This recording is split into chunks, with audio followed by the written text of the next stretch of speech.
Samajwadi party के संरक्षक मुलायम सिंह यादव के निधन के बाद अब नजरें हैं मैनपुरी सीट पर। मैनपुरी की लोकसभा सीट जिस पर मुलायम सिंह यादव अब तक सांसद थे। मुलायम के निधन के बाद मैनपुरी की ये लोकसभा सीट खाली हो गई है और जल्द ही चुनाव आयोग इस पर उपचुनाव का ऐलान कर सकता है। यहां से कौन होगा नया सांसद, सपा और बीजेपी की रणनीति क्या होगी, इस पर सबकी निगाहें हैं। सपा की बात बाद में करेंगे, फिलहाल बात बीजेपी की। भारतीय जनता पार्टी केंद्र में सरकार में है, उत्तर प्रदेश में भी सरकार में है, लेकिन मैनपुरी की सीट जीतना उनके लिए अहम होगा। इस नाते क्योंकि एक मैसेज जाएगा कि रामपुर और आजमगढ़ उपचुनाव में तो पहले ही भारतीय जनता पार्टी जीत दर्ज कर चुकी है और अगर मैनपुरी में जीत दर्ज कर ली तो समाजवादी पार्टी का, खासकर यादव परिवार का गढ़ गिराने का दम भारतीय जनता पार्टी भर सकती है। लेकिन इसके लिए वो दांव किस पर लगाएंगे?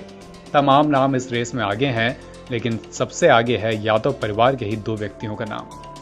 अपर्णा यादव, मुलायम सिंह यादव की बहू, उनके छोटे बेटे प्रतीक की पत्नी।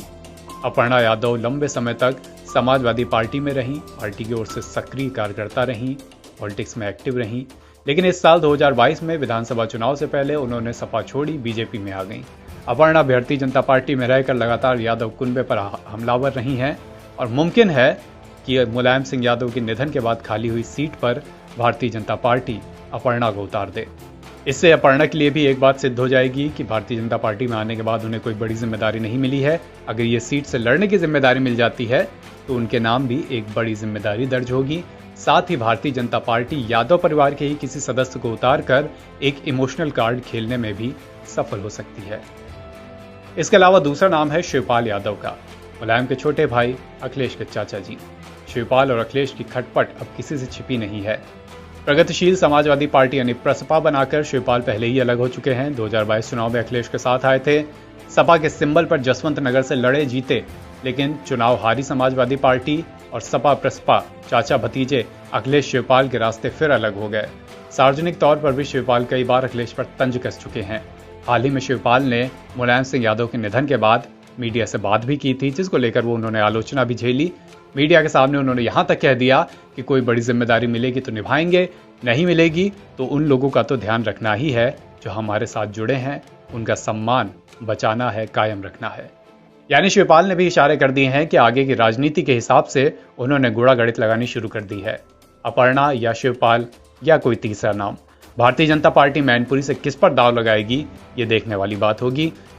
आप कहेंगे कि भारतीय जनता पार्टी शिवपाल को कैसे मैदान में उतार सकती है? शिवपाल की तो अलग पार्टी है, प्रसपा। 2022 विधानसभा चुनाव के बाद से शिवपाल और बीजेपी के बीच की नजदीकियां किसी से छिपी नहीं है। शिवपाल की चुनाव नतीजे आने के बाद योगी आदित्यनाथ से भी मुलाकात हुई थी। लगातार ये कयास लगते रहे हैं कि क्या शिवपाल बीजेपी के साथ आएंगे, खासकर अखिलेश के साथ खटपट के बाद। इसके तमाम विकल्प हो सकते हैं। ये भी कई बार कयासबाजी हुई कि प्रसपा का भारतीय जनता पार्टी में विलय हो जाएगा या प्रसपा भारतीय जनता पार्टी को समर्थन देगी। अगर ऐसा कोई समीकरण सध जाता है तो शिवपाल को भारतीय जनता पार्टी मैनपुरी सीट पर बैक कर सकती है। एक बात यह भी गाहे बगाहे सामने आ रही है कि यादवों के वोट बैंक में डेंट लगाने के लिए, नेताजी को एक तरीके से श्रद्धांजलि देने के लिए भारतीय जनता पार्टी मैनपुरी पर कोई कैंडिडेट ना उतारे, ऐसा भी संभव हो सकता है। और इस सूरत में वो प्रसपा के टिकट पर शिवपाल को उतारकर उन्हें पीछे से यानी बैकडोर से समर्थन दे सकती है। राजनीति है, कुछ भी संभव है।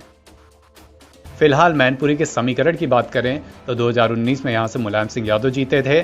दूसरे नंबर पर भारतीय जनता पार्टी के प्रेम सिंह शाक्य रहे थे। दोनों के बीच वोटों का अंतर 1 लाख वोट से भी कम का था।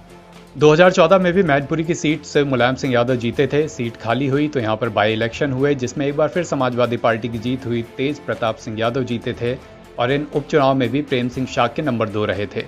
यानी प्रेम सिंह शाक्य यहां से लगातार 2 बार चुनाव लड़ चुके हैं भारतीय जनता पार्टी के ही टिकट पर और दोनों बार नंबर 2 रहे हैं, लेकिन इनका वोटिंग परसेंटेज 2019 में काफी बढ़ गया था।